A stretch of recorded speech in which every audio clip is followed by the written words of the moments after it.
Hello and welcome back to my channel. Today I look crazy. I wanted to be in keeping with the theme of the book that I'm about to show you and review. It finally came today. It was released on the 9th of September and it is currently the 14th of September. So it has taken like quite a while to get to me, but I will not put it on Forbidden Planet for a change, even though we've had our issues in the past. I will be doing an unboxing of the book and then I will come back in the same video. It'll be 10 seconds for you, but probably like a week for me, and review the book that I currently have in my hands because I am so excited to read it. This was a massive book on TikTok. It is like a sapphic horror book and it takes place between these two people in a chat room, I believe. Like I said, I haven't read this yet.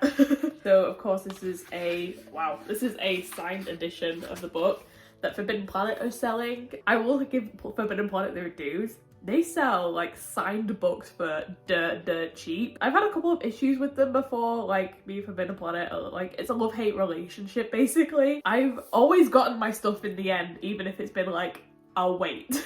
Yeah, this is very gorgeous. I really want to read it, but a lot like Amazon and I want to say like earlier this year, a lot of places stopped selling it. It just stopped being published completely. So it became really difficult to get your hands on, and if people were selling it, they were selling it for like 70 quid. I'm very excited to read it, but I'm not 70 quid invested in reading it, especially because there's been a lot of mixed reviews about it. That's the sort of way that BookTok books go. I think I pre-ordered this in like May, June maybe? I pre-ordered this a while ago, so to finally have it in my hand is very exciting. Let's go to future me with a review. And it's me, 5 seconds later, with a review. For me, it's been a couple of weeks actually, because I've had a lot of other videos that I put out. I had my Limit Crate one recently, but I also needed that time to think about this book because yes, I read this book. Yes, it was an experience.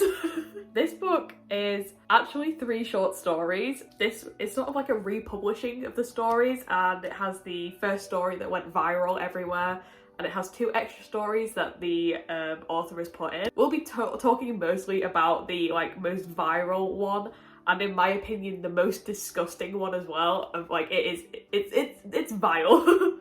There will be lots of trigger warnings coming up and down the screen here for all the stories. I will not go into like a lot of detail. I will just sort of like dance around it, but sometimes I have to like suggest what is happening so you to get the full picture. So if that's not your sort of thing, then I completely understand, and I shall see you for the next video. And what can I say about this that the internet hasn't already said about this? It was shocking to read. It may have been one of the most stomach-churning experiences of my life, the first story. As someone who talks about often growing up on horror and loving horror stories, I could have never been fully prepared for what this book had to give me. So the first story, the story that everybody talks about, follows 2 girls, Agnes and Zoe. Agnes puts up a post saying that she's selling a family heirloom for quite a little bit of money actually, and she's doing this because she sort of needs the money for rent basically. And in response to this, she gets a response from Zoe, who says to her, here, have the money. I don't want the item, I just want you to be fine. Like, it sounds like that this item's actually really important to you and your family, so I'm just gonna give you the money and you don't have to worry about it. And following from that, they have a couple more conversations, they get a little bit more involved, and it becomes almost like a sugar daddy like relationship, with Zoe basically giving money to Agnes for doing certain things.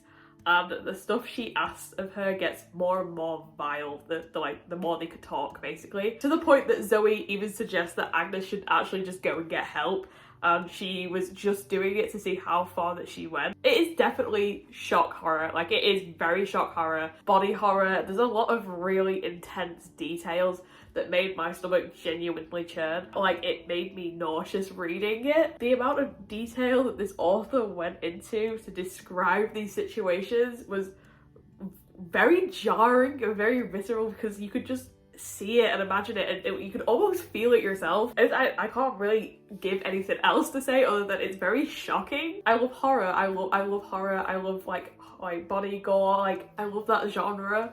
But for me, this just felt like a really unnecessary story. It sort of gives the energy of like a warm-up story that someone would write before like going into like an actual novel. Like they were writing this to sort of like get this out of their system before writing an actual book. Because it is a short story, obviously we don't get a lot from it, and I will critique it a lot differently than like an actual book. And it is a gripping short story, and it is done through emails, so it's not done in the general style of a book. But it is just so shocking. Even now I still don't quite have the words or like how I feel about it.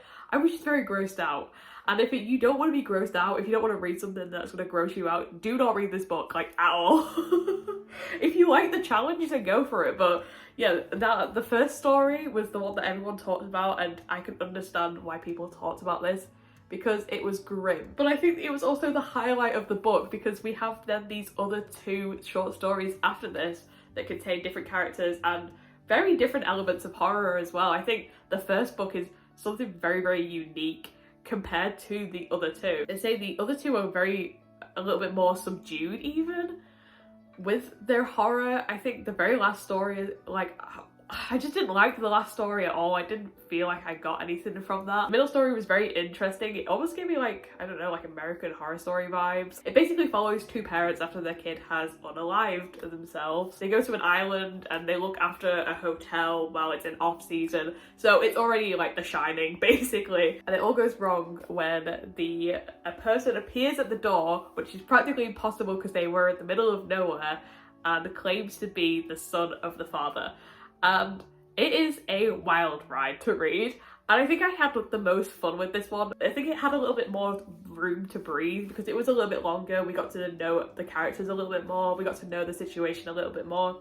And I think it still had the same effect of a really good horror story. Whereas the first one was just made to shock you, this one felt like an actual story. It was good. It was really good. I enjoyed the second one. And the third story is a massive question mark for me. It wasn't good. And it didn't grip me whatsoever. I just didn't care. And I read it and I was just like, all right, okay, cool. Follows a guy who's in his back garden and he finds a finger, and the finger has the same initials of a neighbor he's never talked to. And so he goes to the neighbor's house and goes, does this finger belong to you? And then the neighbor then goes to put this person through a lot of trials of, wait, how far would you go to be nice, basically, and to be a good guest? And this sort of has the essence, like, I would say, like, the very bottom of the barrel essence of the first story with, like, pushing people to do things. It has that sort of same storyline, but it really did not have the same effect as the last two stories. This one felt a little bit rushed. This one felt like it was at the very bottom of the barrel. She felt like she needed to, like, pad out a little bit. And, the date was coming up, the deadline was coming up, and so that was the one that we went for.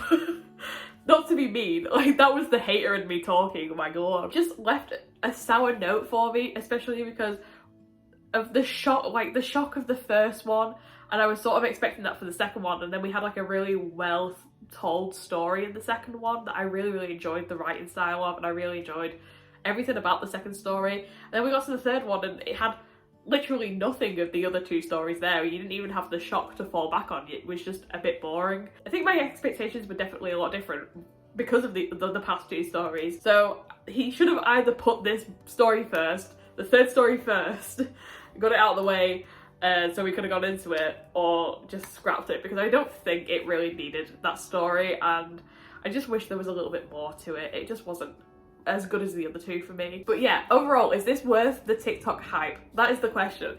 And I would say yes, definitely has a right to be talked about a lot, because there was definitely a reason that everyone talked about this. The writing is incredible. I would have to say, like, definitely the first two stories anyway, the writing is incredible. Like I said, like, you can feel every emotion, you can almost like taste everything. Like, it was vile in all the best ways, and I think that just shows how very well written this book was. I appreciate kicking off spooky season very, very good for me. And whoever said that this is a sapphic story, technically, right, you might be right. As in, there are two lesbians speaking to each other. But do not read this if you think you're going in for a sapphic story. I will You always see these on the like top 10 queer horror books to read. No. Don't.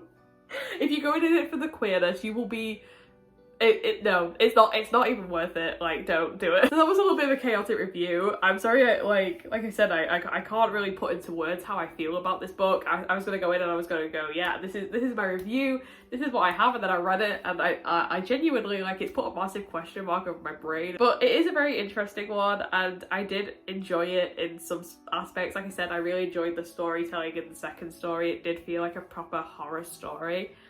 And the first one is incredible in how it is written and how well you can practically feel yourself in that situation. Thank you so much for watching this video. I hope you enjoyed this little bit of a chaotic review.